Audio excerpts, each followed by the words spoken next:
Good evening, everyone. Good evening. My name is Jeffrey Hunt. I'm the President and CEO of the Columbia County Chamber of Commerce. It is my distinct pleasure and honor to welcome each and every one of you here this evening to our Common Council President Debate. This evening, this event has been hosted by our area Democrats, Sarah Sterling. We also have Mary Dempsey, who will be a host with the Register Star, Columbia Green Media. And also, we have our chief moderator, Lynn Suffner, who's WGXC, I'm sorry. Okay, thank you all for coming out. And I think we're on FM by now, so I want to thank everybody who's listening. I am Lynn Sloniker. I'm the station manager and managing news editor for WGXC. We are the community radio station for Columbia and Greene counties. I think maybe I'd like to start with each of you talking a little bit about yourselves. Just give people a thumbnail introduction, who you are, what your background is, who you are as a person, as best you can, in 250 words or less. Steve, you want to start? Sure. I've spent my career as an attorney. I obtained a law degree at the University of Michigan and a master's of business administration. Steve, sorry, I don't know that. Can you speak Oh, more the into the mic mic? isn't working? Mike's not We're on mic? Yeah, it should be. Sorry. Yeah, move closer. Does it work? Can you hear me now? Sorry. I'm an attorney. I obtained my law degree at the University of Michigan. I obtained a master's of business administration at the University of Chicago. I practiced law in California for approximately 40 years. Dan, my partner, and I moved to Hudson about 3.5 years ago. I fell in love with the city the first time I saw it, thanks to my cousin Miranda, who had previously moved up here. And since being here, I didn't anticipate this would happen, but I've been very involved in the civic affairs of the city. I became aware of the weighted voting issue in Hudson and worked on that and handled the legal work and have assisted on a pro bono basis with respect to other legal projects, including rewriting the lodging tax legislation and other legislation that's now being referred to the planning board, amending the zoning code. We really love the Hudson Valley. It's a pleasure to live here. We both love the arts. My partner Dan is an artist. We enjoy the beautiful countryside, but most important, we enjoy the friendships we've managed to forge in the city. It's great. There's so many of us that have the time for each other, and that we're so close to each other. And one of the attractions for both Dan and I was that this is such a pedestrian-friendly city, and you can walk to so many places. And then, of course, the magnificent architecture, which we all want preserved to the extent we can. Thank you. Tom? I fell in love with Hudson about 15 years ago, and took a little while to decide to buy a house here, but we did about 12 years ago. And early on, one of the attractions was not only the obvious attractions of Hudson, the architecture and all that, but also the notion that after a lifetime of being interested in politics, reading about politics, writing about politics, this community provided a chance to actually get involved. So one of the first things I did was I had a radio show, as Lynn can tell you, at WGXC.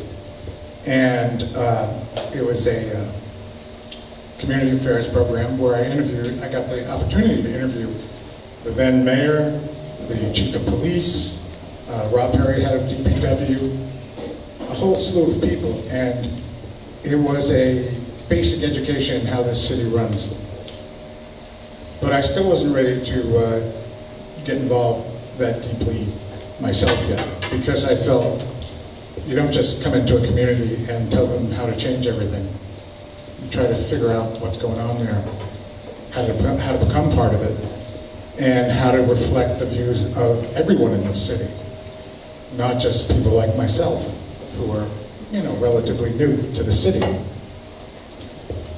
So that was part of the learning experience. And then I ran for this very office 2 years ago in what was kind of a hectic campaign. I ran as an independent because there was some difficulties trying to get the Democratic endorsement. And I wasn't disappointed in losing because I got to meet a lot of you. And I got to walk the city a lot. And I continue to walk the city a lot because, as Steve mentioned, this is a very walkable city. And you get to meet a lot of people. And it's not inconceivable to meet 6,500 people, if that's what the actual, more or less. So that's kind of how I came to my initial involvement. And then the last mayor, Mayor Hallenbeck, appointed me to the planning board. And that was an interesting experience, especially when I first got on, because I didn't, it was at that point controlled by, some of the more long-term residents of Hudson. But then the next mayor, Tiffany, made me the chair of the planning board. And that's been a sort of revelatory experience because it means managing not just meetings, but certain issues that can be very contentious. And the experience there has been about learning how to create consensus. The initial board that I was handed, half of those members are gone, and I think they were a little hostile at first, but I think we grew to an understanding of how to work together and get things done. And I would continue that as Common Council Chair.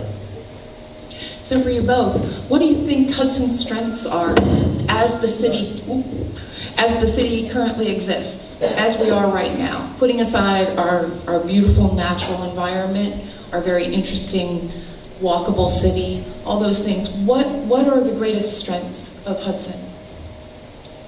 Whoever wants to go first. The level of community involvement is very strong. One thing I've learned, by being chairman of the planning board, puts me on a bunch of various other boards. For example, the Hudson Community Development Planning Agency. The agenda of that board is to create housing. And you might say, well, why haven't you done anything? It's been a year and a half. What you learn being on that board is how difficult it is to get something like that done. But what I've also learned is how many people in this city really do want to get something done about it. So the question becomes, how do you make that happen? Because there are a lot of people in this community really want to do things that help this community.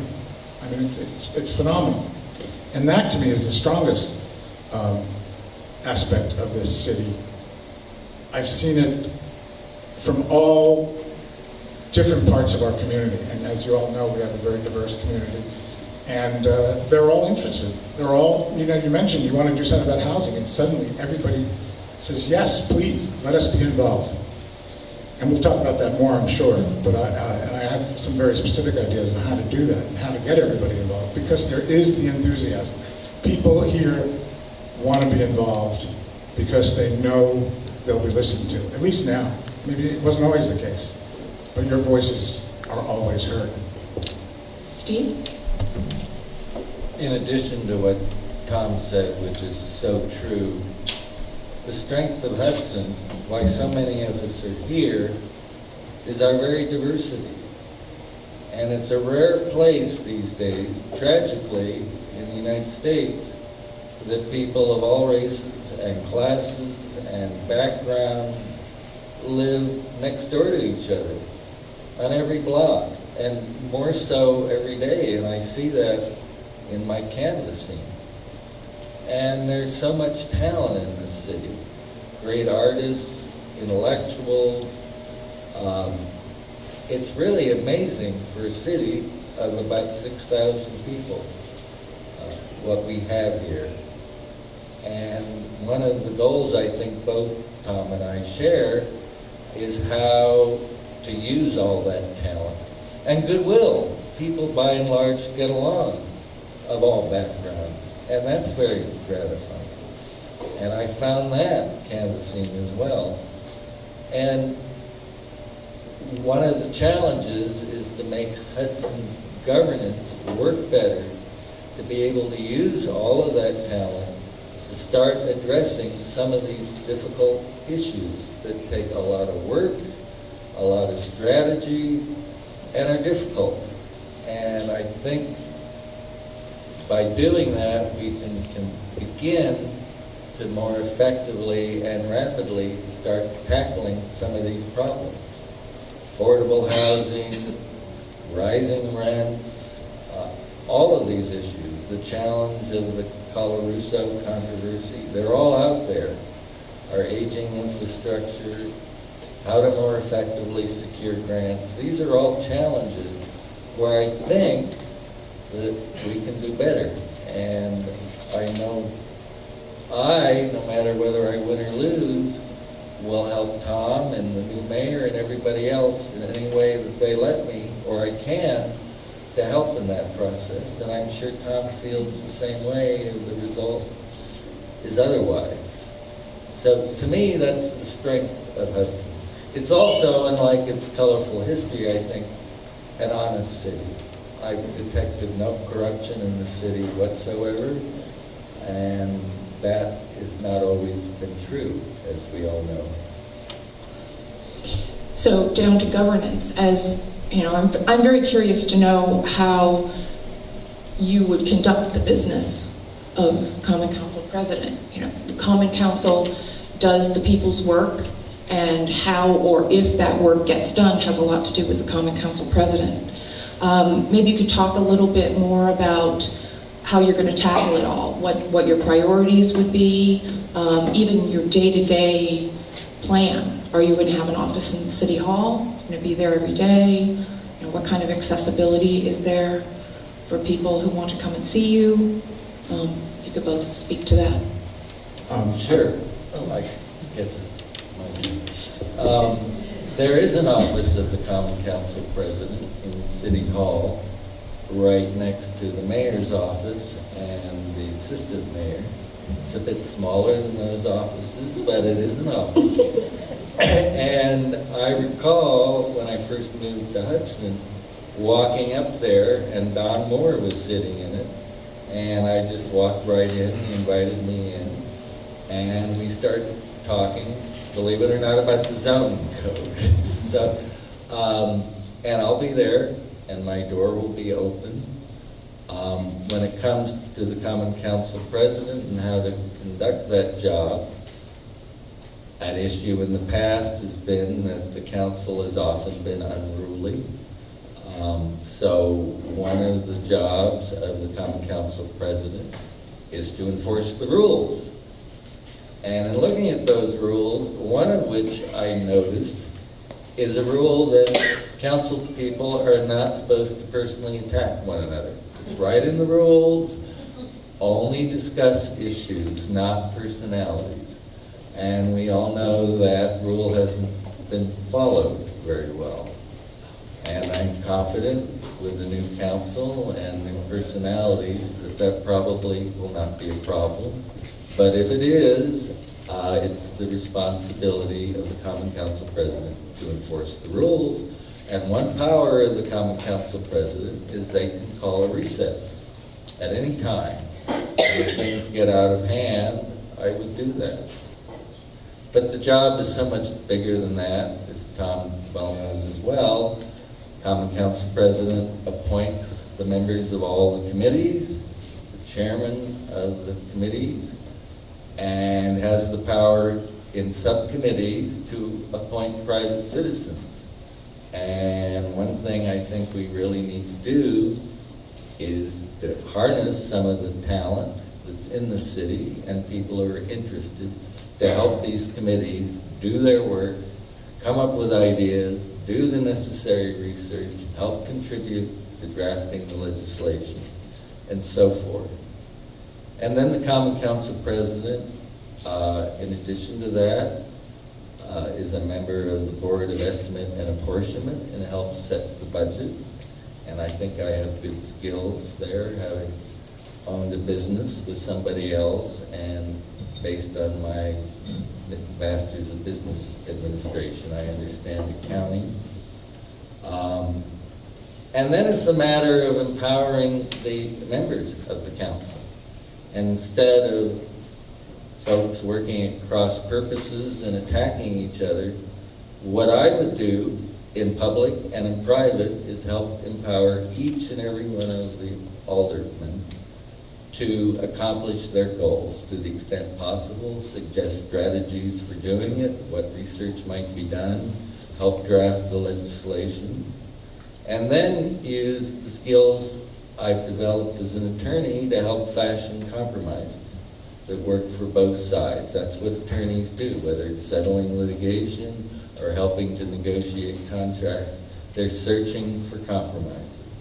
And I think to the extent we can do that in a more effective way, where everybody gets a piece of the pie, where there's a transparent process and everyone understands what we're doing and why, that'll help bring the city together better. And the various factions and suspicions and so forth that are out there, they're fading now some, but we have some ways to go, could help be alleviated. And instead of having old Hudson and new Hudson and everything else, we can move towards the goal that our mayoral candidate has so eloquently advocated, one Hudson that works for all of us. Tom, I know you've talked about wanting to make some changes in the committee structure. Right. As Steve mentioned, 2 years ago I proposed and continue to propose adding non-voting members to every committee, because that's one of the functions of a Common Council President. What you see at the meetings is really just the tip of the iceberg. A lot goes on before, or should go on before a meeting, and that is setting the agenda, working with the committees to actually task the committees to accomplish something, to account for themselves at meetings, which they don't really do now.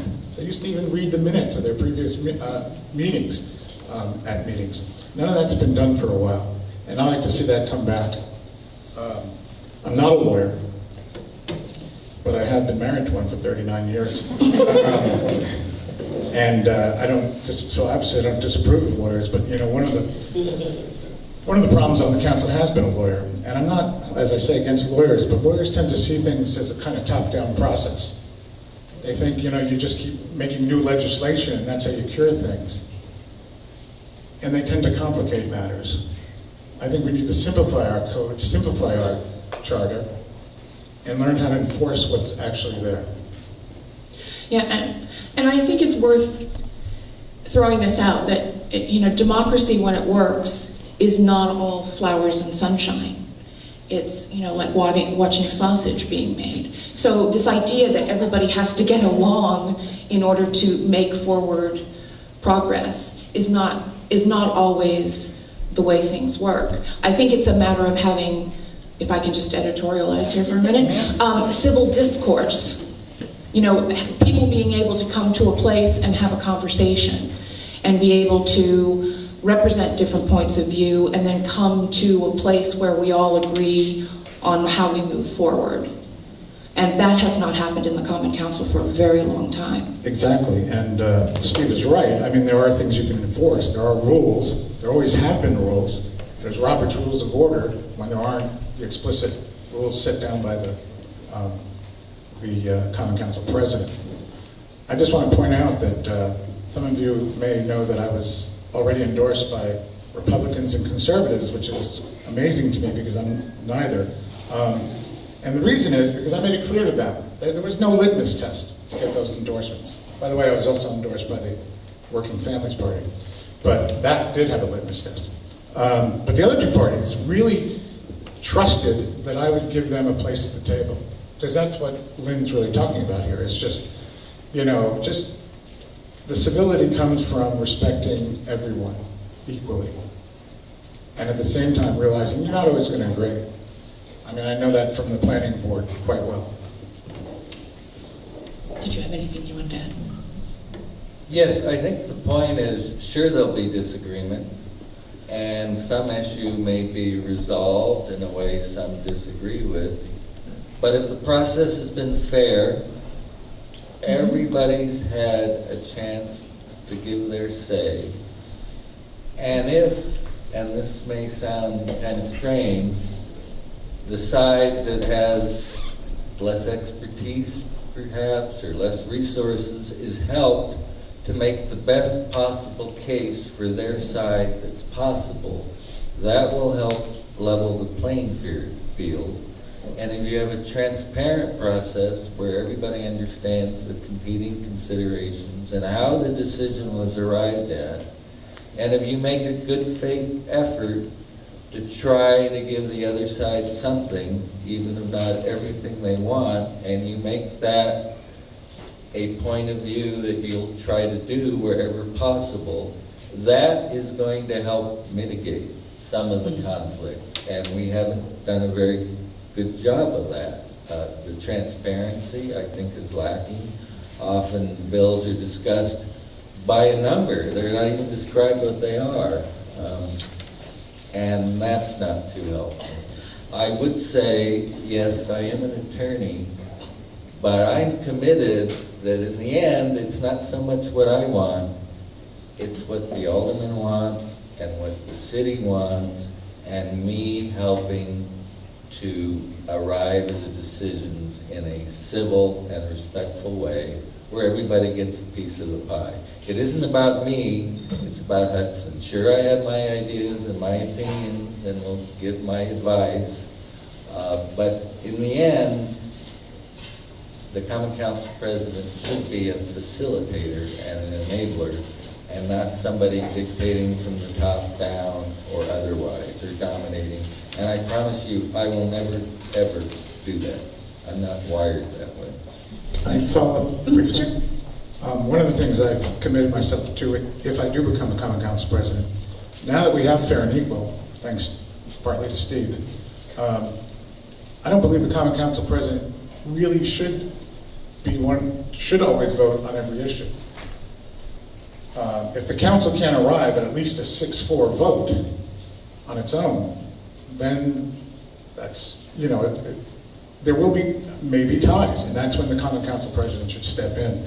Of course, there are exceptions. There are certain amendments and rules that need 3/4 vote or 2/3 vote, and of course you'd have to vote in that situation. But in general, just to sort of assert that there is a more open and equal kind of experience in the council, the president should probably just run the meeting and make sure it's running fair, and then vote if he has to, or she.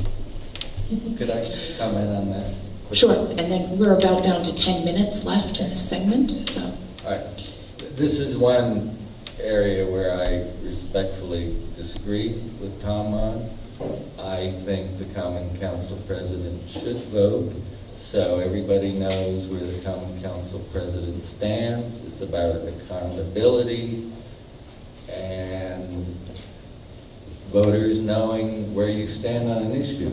Now, it may be how you vote is in part to help fashion a compromise, or because a majority of the council already favors one point of view and you want to go along with that, fine. But I'll be voting on every issue, maybe only after everybody else has voted. But I think it's a matter of accountability. So I understand Tom's point of view, but I respectfully disagree with it. Okay, thank you. I think I want to do a speed round on these particular topics, and you can do a short answer as best you can. On the budget, can you name 3 things that you would do right now to change the budgetary process in the city, to make it work better? Yes, I tasked the committee, I mean, well, first of all, I'd expand that from the current board of just 3 people to make that initial budgetary decision. And then once they've done it, there should be a longer time for that budget to be looked at. Right now, it's way too short. And no one, you know, and it's brought to the council, and all they get to do is to subtract. They can't add. And there are a lot of things that need to be added, like the youth center right now. Just echoing what Tom said, but emphasizing, I favor an open budget process. So the community and the aldermen all know what the competing priorities are and how much money is available, because you can't do everything. There's so much here that's worthy of doing, but ultimately if you spend money on one thing, it'll mean less money on something else. And the community should understand what and how these things balance each other off. I think that's extremely important. And maybe Tom knows, but I don't really know much of what's in the budget because it simply isn't discussed. I know the police department costs a lot. More than anything, it's hard to read. So, A lot of the expenses are hidden in various categories. I don't know, there's areas we can do things more efficiently or not, but I think I have the skill set. I understand cost accounting and so forth to help do that. And the other thing is we need to try to find more revenue. The lodging tax is one source, but other than raising taxes here in Hudson, we need to try to find more revenue because we do have so many pressing problems. Thank We you. kind of flunked the speed round. Yeah, well, no, this is better, this is better.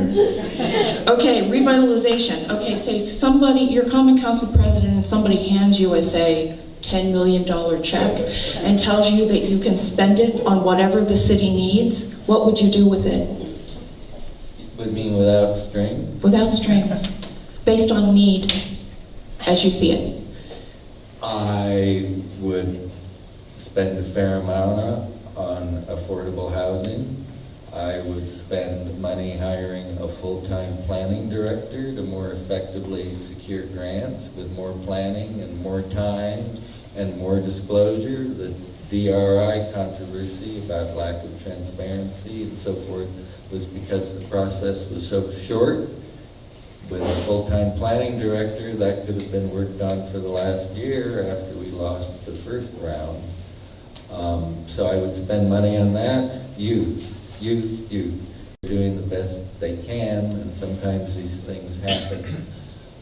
But to the extent we can, through our youth programs and what the city does and fine organizations like Operation Unite and Promise Neighborhoods and Kite's Nest, those are all great programs that we should try to support. Plus what the library does. They have fantastic youth programs for tutoring, developing how to think like a programmer and develop computer skills, reading for the small children, Bangladeshi language and cultural program open to all. These are all ways to try to steer our youth, particularly at-risk youth, in a more positive direction. And to the extent some of them can be empowered to go in such a direction and know it's possible and real and given the tools, that will help with not only the safety of our city, but for them.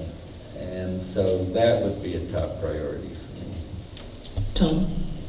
I'm glad Steve, I agree with most of what Steve said, and I'm glad he mentioned the ESL program at the library, because I just finished my training to teach in the ESL program at the library. Youth programs, more specifically, well, first of all, the youth center, if anybody hasn't been there, you should go take a look. It's an abomination. It's in such terrible disrepair, and it could use a lot of money. But even more importantly, this summer we had the odd situation where Nick Zakos, who's running the program right now, had to beg, I shouldn't say beg, had to set up a GoFundMe, whatever it's called, a GoFundMe, to finance taking the kids to Zoom Flume, which they've done every year. They couldn't find in their budget, I think it was $1,500 to get the kids to Zoom Flume, even though it had been done every year previously. And that's the sort of commitment Nick has, that he did that.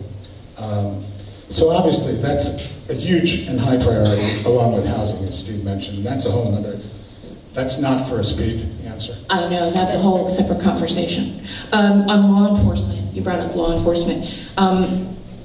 I'd like to know your thoughts about the creation of a civilian review board or some sort of civilian oversight for the city police department. Yeah. Okay. Do we need a civilian review board? I don't think so. I think, first of all, if we expand the police committee, that could function as a civilian review board, especially if we have people on that committee who represent the parts of the city that feel they're not being addressed by the police and the police situation. So, you know, I mean, if we were a bigger city, I'd probably be in favor of a civilian review board. Mm-hmm. But I think we're small enough that we, I'm not sure, and again, I'm open to the possibility. I agree with Tom in part because it depends on the circumstances. And I believe the circumstances are, in Hudson, we have an outstanding police chief. We have an excellent officer corps. While I've lived here, there really hasn't been a documented case of police misconduct. And so I don't see the need for that in this city. I think the leadership is good, and I respect the police, and I'm proud to be able to say that. Okay, thank you both. I think we're going to take a short break before we move on to the audience questions. I, of course, had many, many, many more questions, so I'm hoping whoever's elected will be willing to come on the radio. I let you do a couple more. Oh, is this?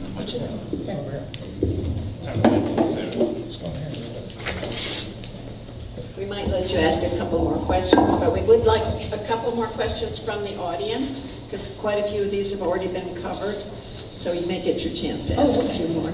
So turn in your questions in the back, and we'll be ready in a couple of minutes.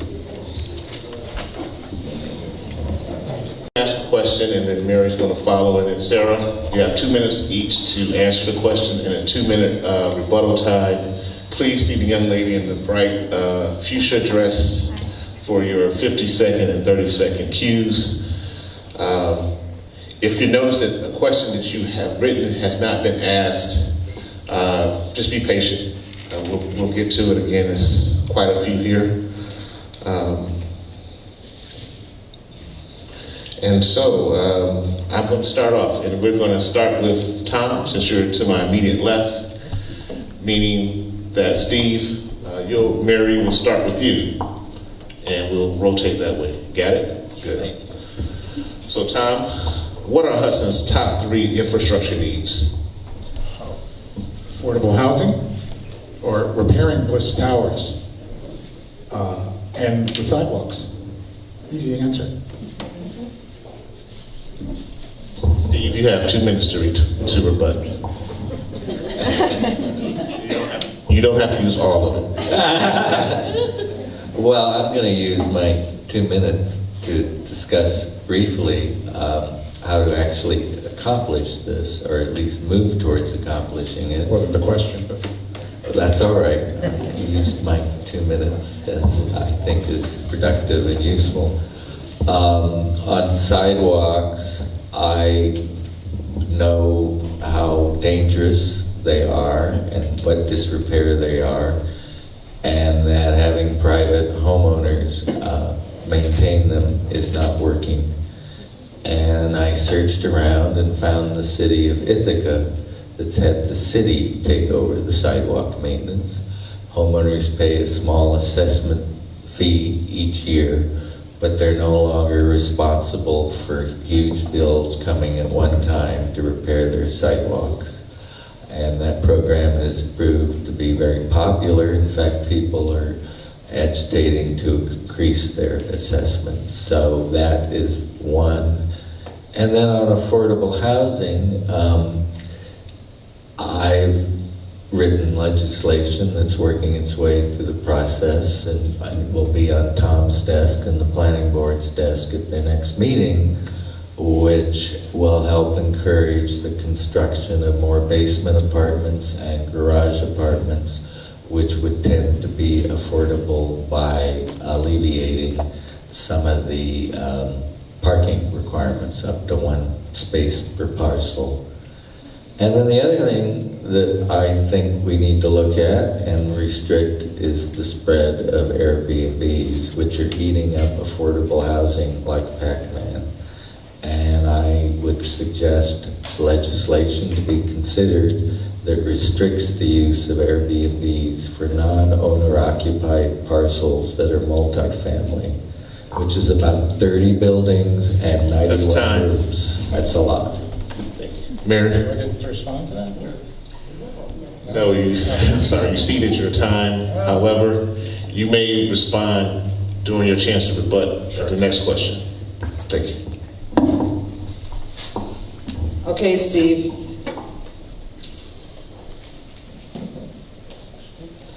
What are your thoughts about developing the waterfront? The waterfront is one of Hudson's greatest resources, and there is some controversy about how to use it. And that's one issue where I think it's important that everybody shares in that project with the DRI money and otherwise, that there not only be boating facilities and a dock and retail activity, but also mixed housing, including affordable housing, which, by the way, can be used with some of the DRI money. It's called transformative housing, which means affordable housing. And also training facilities. This is an idea that John Kane told me about. It's a great idea that you have maker facilities where people can go and learn how to use tools and make stuff, and supply libraries where they can borrow tools that they've been taught how to use for construction projects and otherwise. And one great unmet need in Hudson, where if individuals had the skill set, they could get high-paying jobs, is in construction. My contractor pays his people that have worked on a project for me $25 an hour. That's a pretty good wage, and he struggles finding people that can do the work the way he wants to do it. So that is a concrete, real example of what can be done with some of the waterfront. Yeah, I'm a little confused because I'm not sure how many of those projects really relate to the waterfront.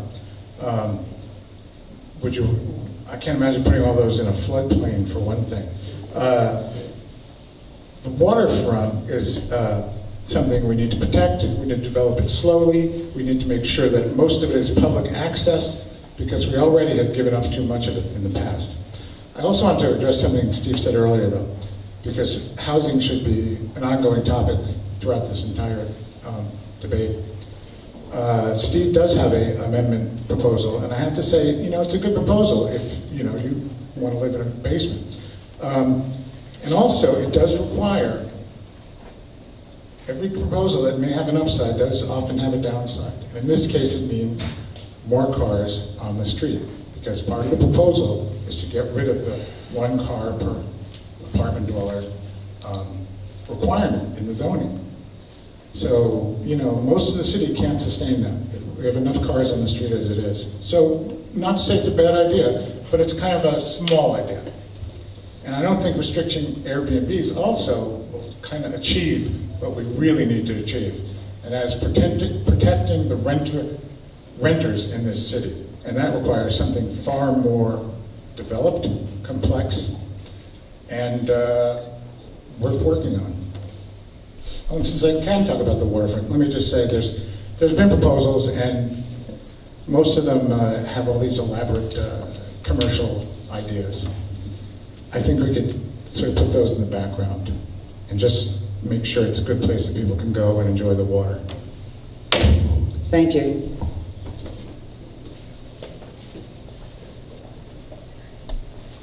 Thanks. Some of the questions have already been answered, so if you don't hear your question, some of the questions have already been answered, so if you don't hear your question, we feel it was already asked, like priorities and a few things like that.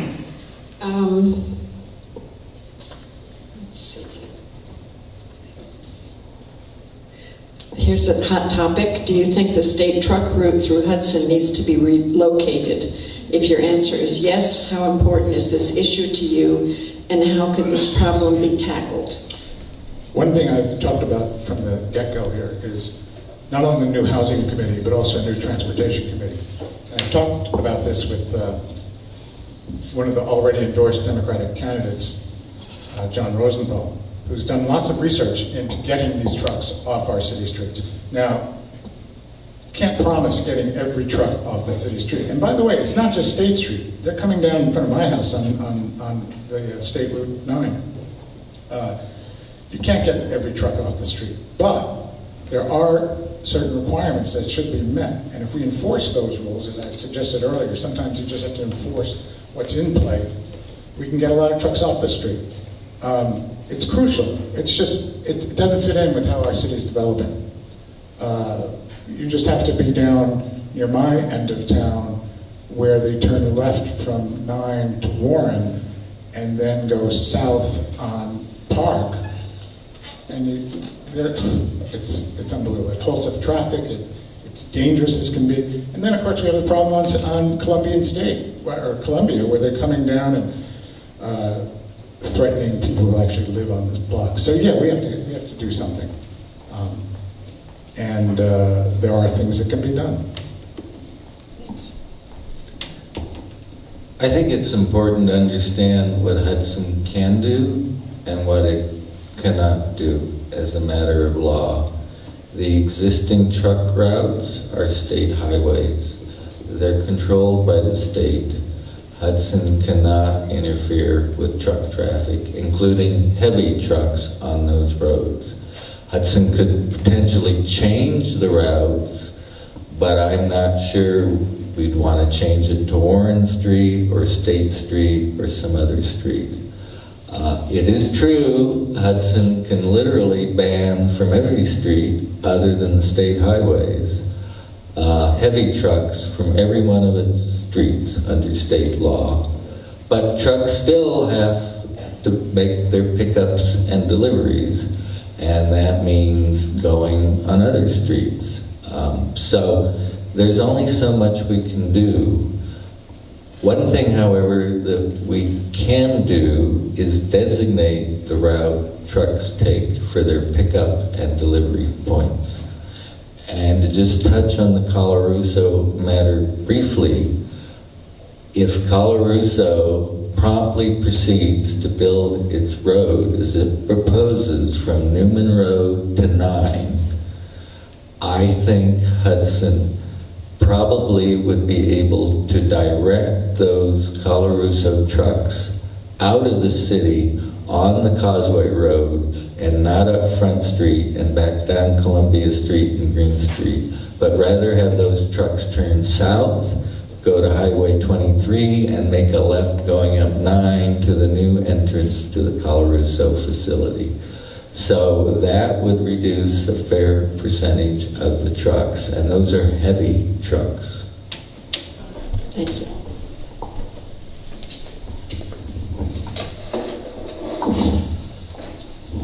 This is a good one. How would you expand and improve economic opportunity? To what extent would you be willing to spend money on this? That's to you, Steve. Thank you. Well, first, I already alluded to whether it's in the waterfront or elsewhere. Yes, it's a floodplain, but we're talking about building a lot of buildings there. So you just have to design them for that and have the mechanicals somewhere other than in the first floor and the basement. Part of the legislation that I drafted that will be at the planning board also has a component to allow for existing non-conforming uses in residential districts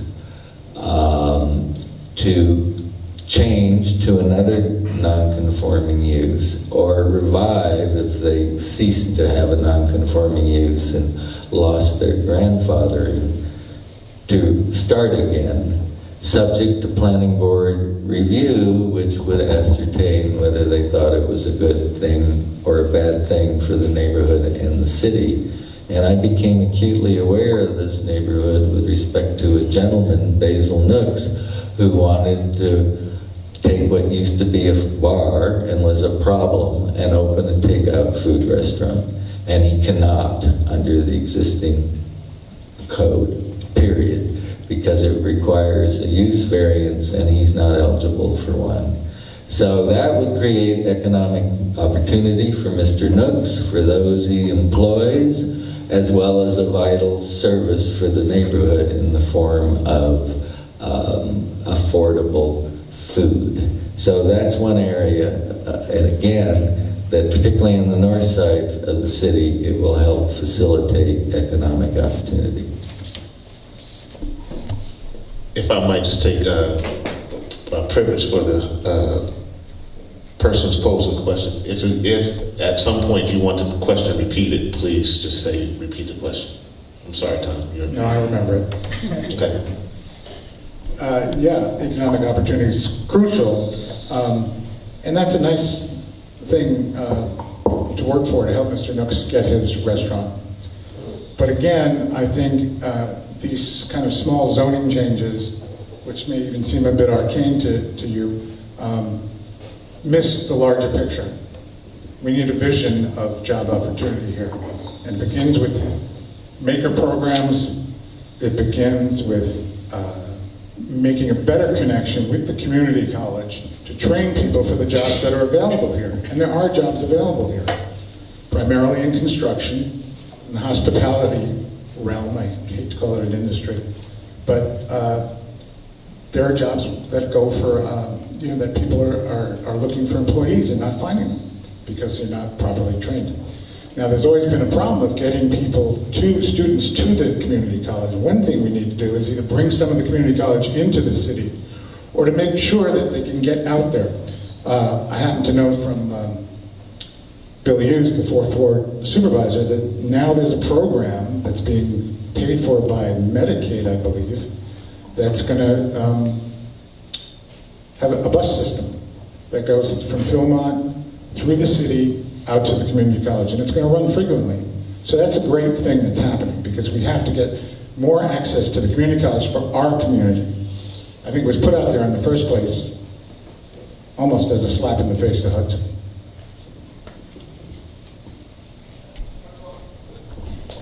Mary?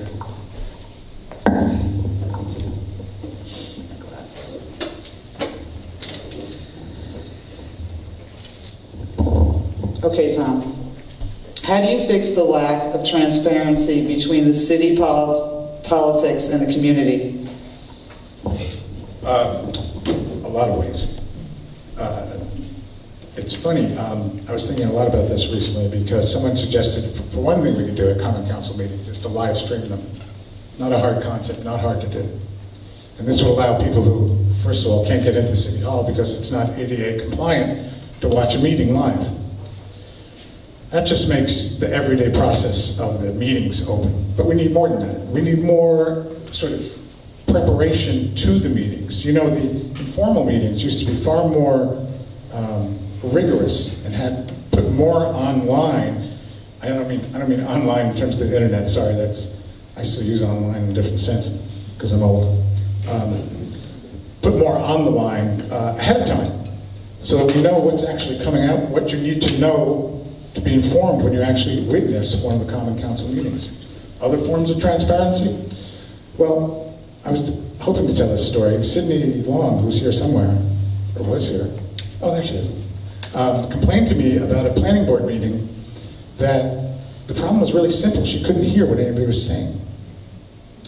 And it inspired me to go over to Having, which is a local business, and they're developing a sound system that is portable and can be used both in City Hall, and if City Hall moves in the future, which it may, could be taken along with us. And that sound system will not only microphone all the committee members for any meeting that takes place, but it'll also have speakers in the hallway, because as we all know, when the meetings are crowded, people in the hallway can not only not hear, they cannot see. So one of the add-ons would be a screen above the entranceway to City Hall, you know, the main City Hall, where people in the hallway could actually see who's doing the talking. So that's transparency in a smaller way. Thank you. I think Tom made excellent, and I agree with each and every one of them. So just to add a couple, we've already mentioned, or I already mentioned, open budgeting, because many of these decisions only come down to money and priorities, and to the extent the community can be brought in to understand that process and have their say and understand how the decision is made, I think that would make a huge difference. The other thing, the current mayor had one town hall, and I think that was great, but I would promise you and commit to you that if I were Common Council President, I would set up town halls for people to come in and ask questions and discuss matters, and invite the other council people to be there, and to invite the mayor to be there, and just have these gatherings where there can be an informal conversation and people can become more familiar with what we're doing and how we're doing it. I just want to say one thing about my legislation that Tom mentioned, which is it would exacerbate the parking problems. I don't think so, because most of those garage structures are not used now as garages. They're used as storage sheds. Many of them are wrecks. For them to have an apartment above them, they would have to become structurally sound, and they would actually park cars. So while you may have an extra garage apartment, which would generate the need for a space, you're actually picking up 2 spaces because you're using a garage again. So you're actually helping alleviate the parking problem, not exacerbate it. Not sure how that works. Thank you.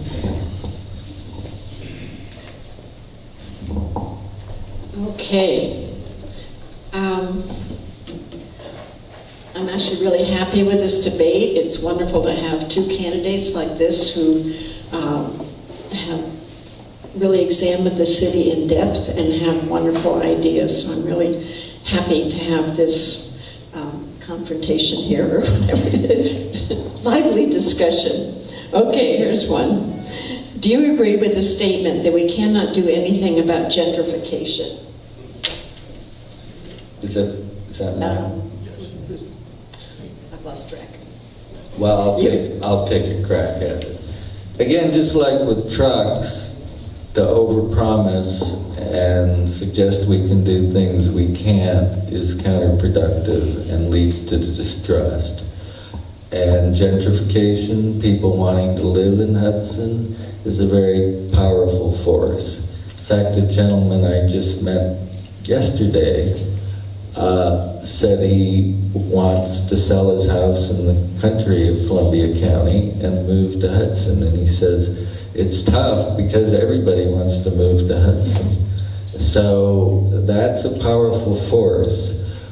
But that doesn't mean we can't do nothing. There's stuff that we can do. We can secure more grants through a planning director that will help construct more affordable housing, or grants which would make housing handicap friendly for those that have a disability and live in their housing, or refurbish houses that are in trouble the road for which otherwise is somebody would buy them and make them into a not affordable dwelling. So and limiting the spread of Airbnbs. As I say, they've taken, with respect to the area I suggest that they be limited, 30 buildings out of the affordable housing market and 90 rooms. That's a lot of housing. So, will that stop gentrification? No. But at the end of the day, at some point, there'll still be housing for people who don't have substantial means. And that's important if we want to have a diverse city, which is why so many have come here in the first place. There's a lot we can do about gentrification. To begin with, we have to fix what we have. That we're renters who are subsidized or paying lower rents have a building like Bliss Towers and the area next to it, the low-rise. By fix what we have, that protects over 130 families from being pushed out of this city. More importantly, in terms of gentrification, we need to protect these renters who are currently feel threatened by the rise of gentrification. And one way to do that, there's a book that just came out called Gentrifier. It's a sort of academic book. But what they suggest is a registry for people who feel threatened by what's happening with the rental situation. So that if you register and let them know that you feel that there's a chance that your house is either going to be sold out from under, that the house where you rent is going to be sold out from under you, or the apartment building where you rent is going to be sold out or remodeled for a higher price. The city knows, and the city helps you by either trying to find alternate housing for you, finding vouchers for you. There's all kinds of programs through Department of Social Services, which is, of course, based here in Hudson. So I think there's a lot we can do. And of course, limiting Airbnbs is a good idea. But I suspect most of those places that are now renovated for Airbnbs aren't going to be, in the $600, $700 range, or whatever people consider affordable these days. We need new housing. And that's a complex process, but not as complex as you might think. It's just a question of getting all the stakeholders involved from the get-go, from the mayor on down, from all the agencies involved, from all the people who feel threatened, the people who want to stay here, the people who've lived here all their lives.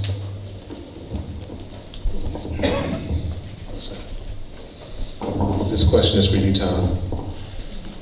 How do you think the city should address the issue of parking?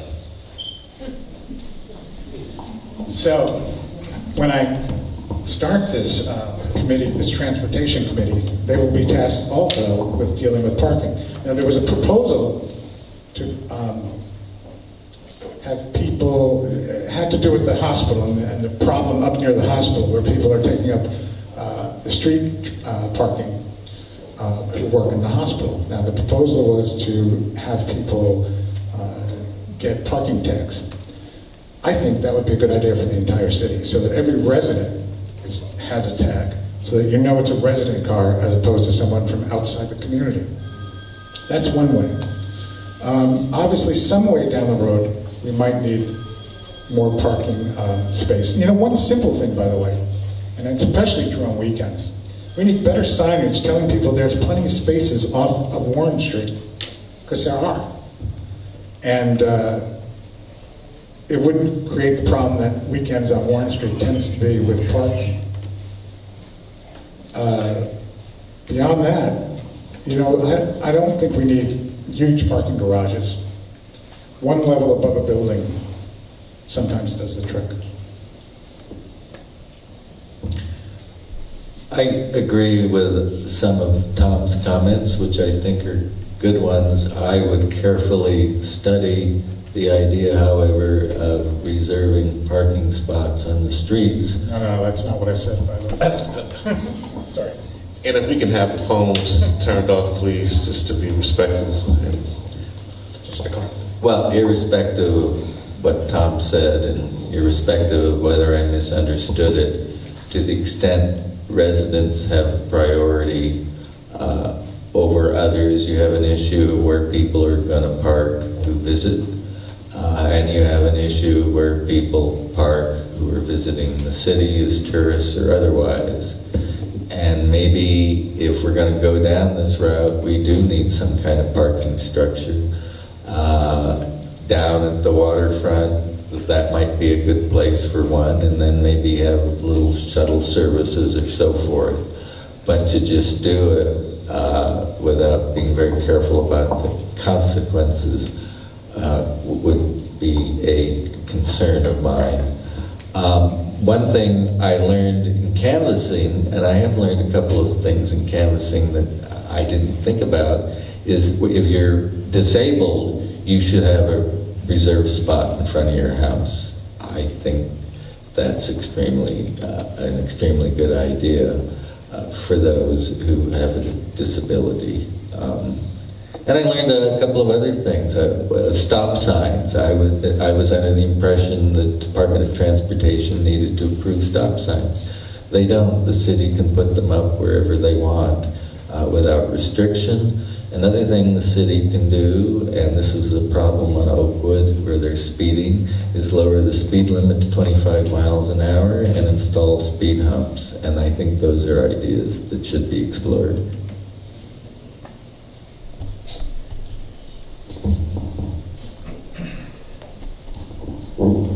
Okay, Steve. What do you propose to do to increase pedestrian safety? i.e. sidewalks and traffic lights. Well, we've already mentioned sidewalks. The city should take them over and fix them. They're dangerous. I know on the street I live, Robinson Street, the sidewalks are really dangerous. Thank heaven it's a quiet street because the street serves as a sidewalk for its residents. That's not going to work on Union Street and some other streets. So that is a pressing problem. And that's why Mike O'Hara and I are working on legislation for the council and the mayor to consider to deal with that issue. I did mention stop signs, and they can be placed in certain places where they're desperately needed, like First and Union Street. And Robinson Street, the cars speed up the hill and it's a blind intersection, and that's a problem. And then, unfortunately, the legislature has blocked cities reducing their speed limits from the default amount of 30 miles an hour. New York City used its 5. Hudson only can do it on a selective basis. But we should do it where the need is most pressing, while trying to get the legislature to reduce the default speed limit. I know on most streets in Hudson, I don't think it's safe to go more than 20 miles an hour, much less 30 miles an hour. And the legislation was passed by the state Senate, dropping the speed limit to 25, and it was killed in the assembly. And so one thing I suggest we all do is call up Dee Dee Barrett's office and find out what happened in the assembly and how we can make things happen in the next session. None of those are bad ideas. And there are some very specific small things that need to be done. Everyone's noticed the constant or repeated accidents at the corner of Warren and 4th. It has to do, apparently, it seems, because the stop signs, I don't mean the stop signs, stop lights are different on, actually, let me rephrase that, on 3rd also and Warren, both 3rd and 4th. Half of Warren Street has overhead hanging stop lights, and then suddenly you have stop lights on the side of the street. It's very confusing. People coming from one direction are used to looking above them, then suddenly have to look at the side, and they miss it. But a more sort of threatening aspect to pedestrian safety in the city involves the trucks. Trucks barreling down Columbia Street. It's an accident waiting to happen, and it'll be a wake-up call to the state. Steve tells us about what you can do. I think there's a lot you can do if you petition the state, if you make it clear to the state the threat that it poses to everyday life. Same thing at the Front Street, at the Broad Street crossover at the train station. There has been an accident there, and there's probably going to be more. And it would be terrible if that's how something finally gets done. Thank you.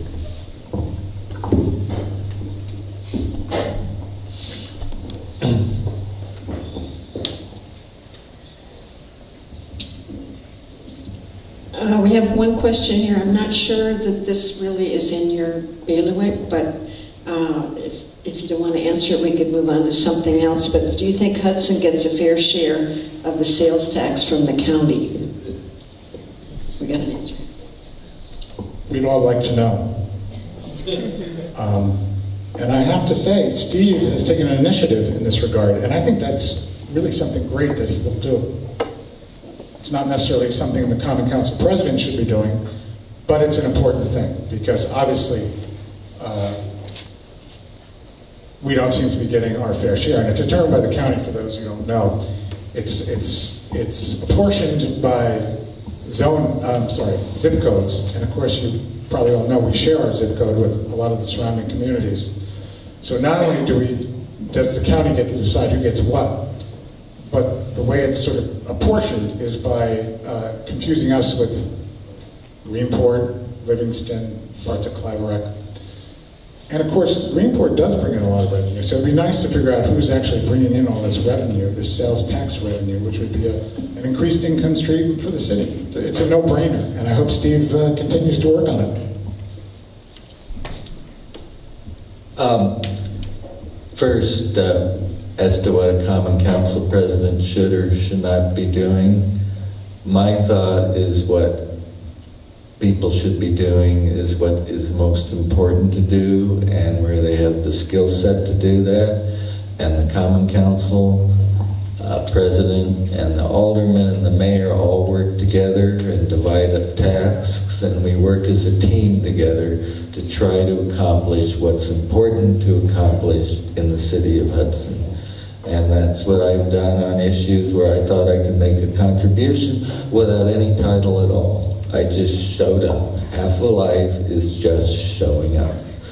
On the sales tax, it's a very, very complicated issue. You have to understand how and why, who pays it where, and then you need to get the database as to how much activity is within the city limits of Hudson and how much is not. And that's hard to come by.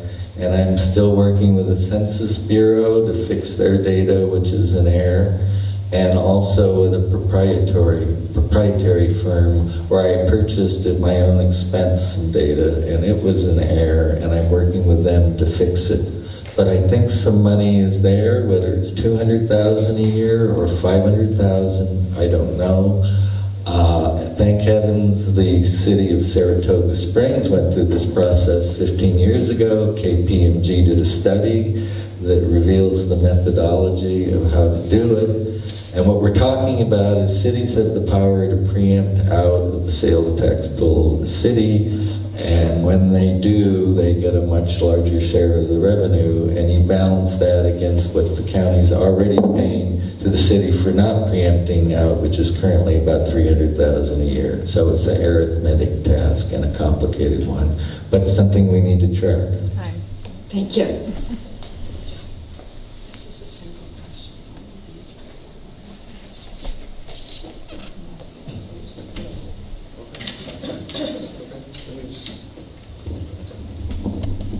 Audience, how are we doing with time? You still awoke and you still interested? All right, we have a few more questions. Several of them are about affordable housing, and we think it might be better. Is that okay? Short time, audience, so I guess the question is posed to you. All right. Okay, this question goes to, I think, Tom, you got the last one, so this starts with Steve. What do you plan to do with the local, in parentheses, Hudson zoning code?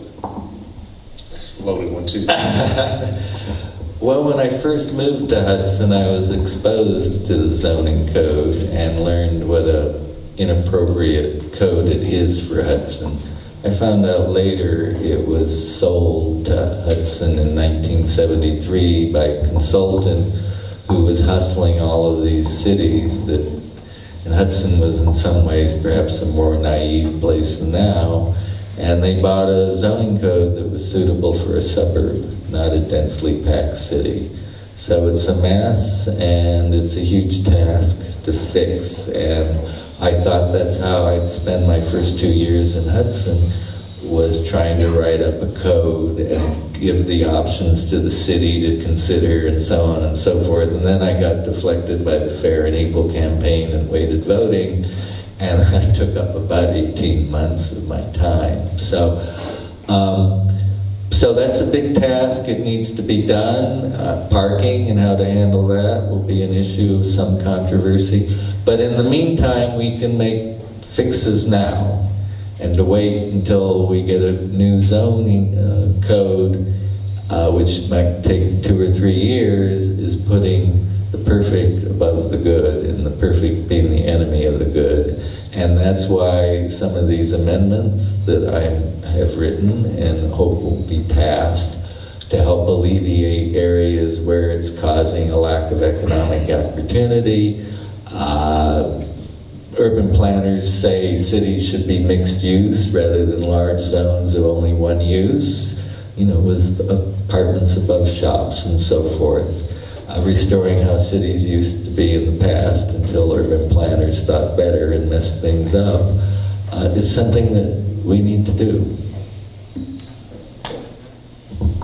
From the moment I was on the planning board, one of the first things I realized is how difficult the zoning code is here, preventing things that seem obviously should be allowed.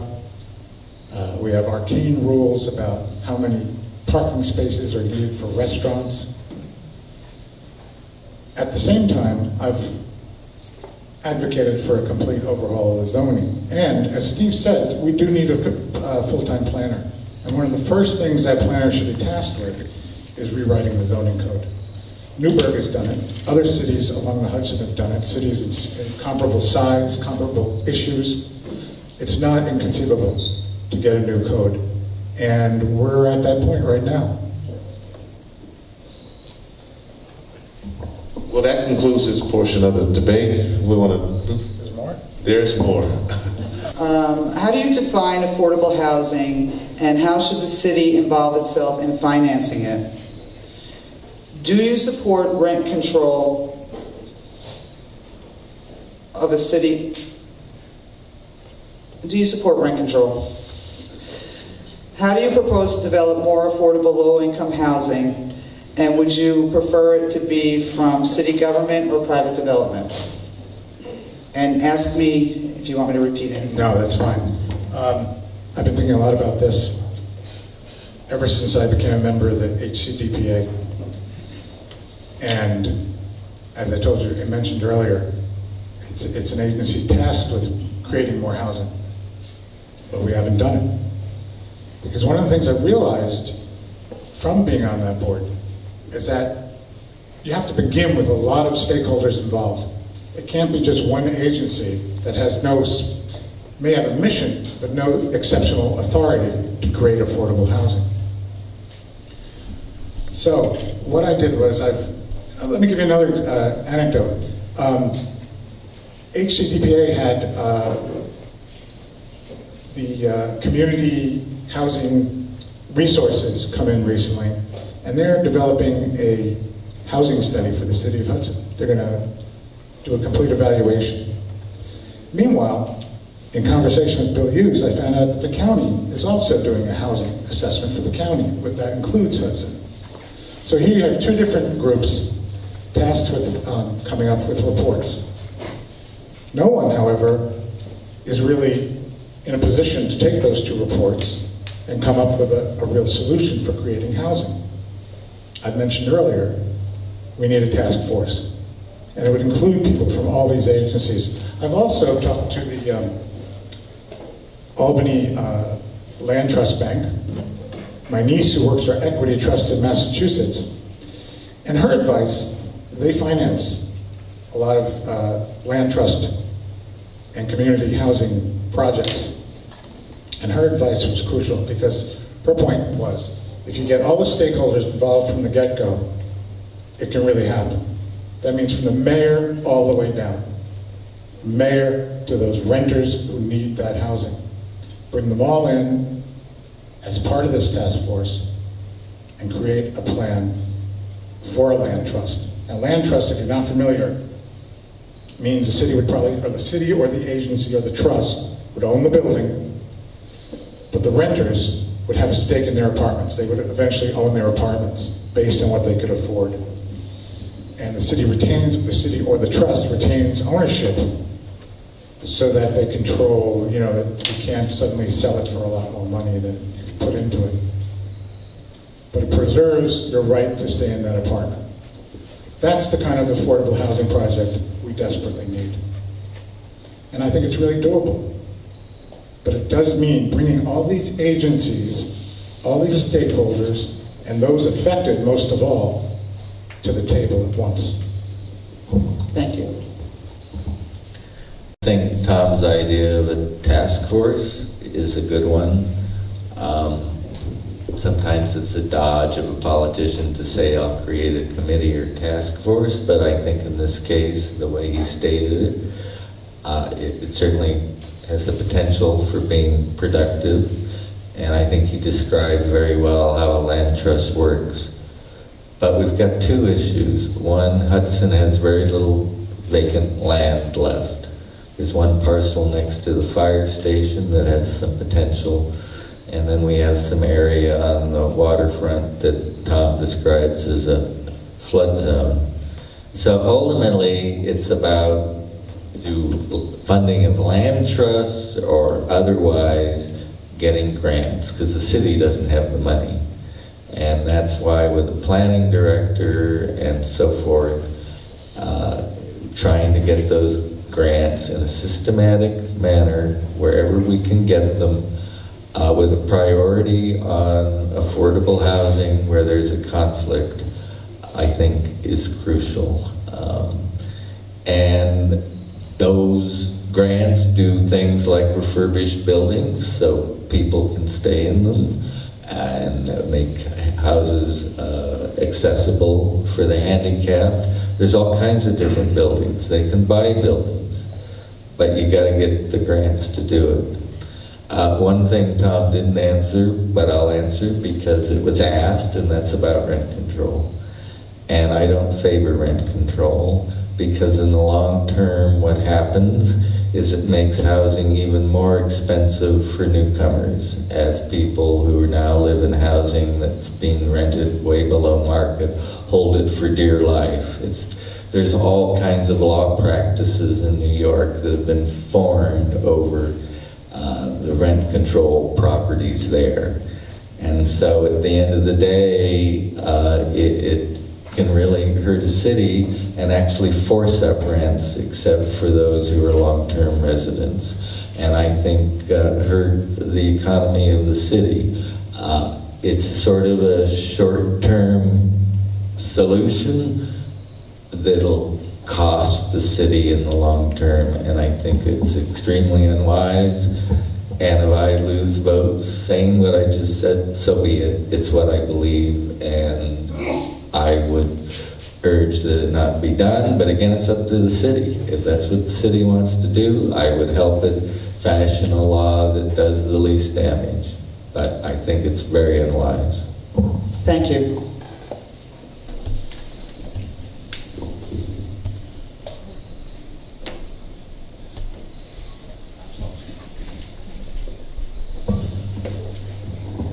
All right, thanks everybody. We're now going to, they have 1 minute for a closing statement, and we're going to toss a coin as to who goes first. And here's our coin tosser. Someone has to call it. Okay. Tom says heads. Wow. Heads. Okay. First of all, I want to clear up one thing. I think we have different ideas about what the waterfront actually means. I'm talking about the land west of the train tracks. Certainly, other parts of the development that are in play for the DRI are possible for housing. Just wanted to clear that up. Mostly what I want to make clear is that I'm accessible. If you look at the card that I put on your chair, that's my real phone number. It's my real email address. And you can reach me anytime if you don't see me in the street. And as probably some of you might wonder what I'm doing out there all the time, but I do walk the streets quite a bit because I love Hudson. And I've never felt more at home anywhere, frankly, in my life. It's been a great opportunity, and you know, if I'm not elected, that's fine too. I'll continue to serve in some capacity. But I really want to thank you all for coming out, and give me a call. Check out my Facebook page, email me, anything. Thank you. First, I'd like to thank Tom for being willing to have this debate. I think we've had a good discussion. I think it's been very productive in the sense we've gotten to know each other better and share ideas together, and I think that's good for the city. I'd like to thank our hosts, Sarah and Jeff and Mary, for sponsoring this debate, and Lynn for all her excellent and probing questions, and the audience for your probing questions. As I said, I love Hudson. It's a place that's given me meaning and satisfaction in a way I've never had before in my life. And I want to serve it and use my skills to serve it. I think I have the temperament, the patience, the calmness. I think I am accessible. It's hard to believe, but in that role I would be humble. It's not about me, it's about Hudson and trying to empower people to achieve their own goals so we can work together productively and all lead better lives in a better city. Thank you so much for coming. It's been an honor.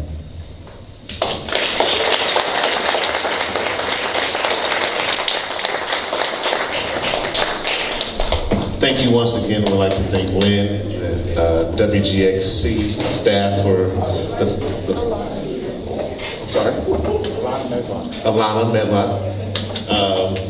We'd like to thank Sarah Sterling from Hudson Democratic Party for their participation, as well as Mary Dempsey from the Register Star, Columbia Green Media. And again, I'm Jeffrey Hunt, representing the Columbia County Chamber of Commerce. Thank you so much for coming out this evening. Hopefully you'll have enough information to make an informed vote, but if you don't, you need more information, please seek these individuals out on their individual's website or Facebook page, or give them a call or stop them on the street. Thank you so much for your participation.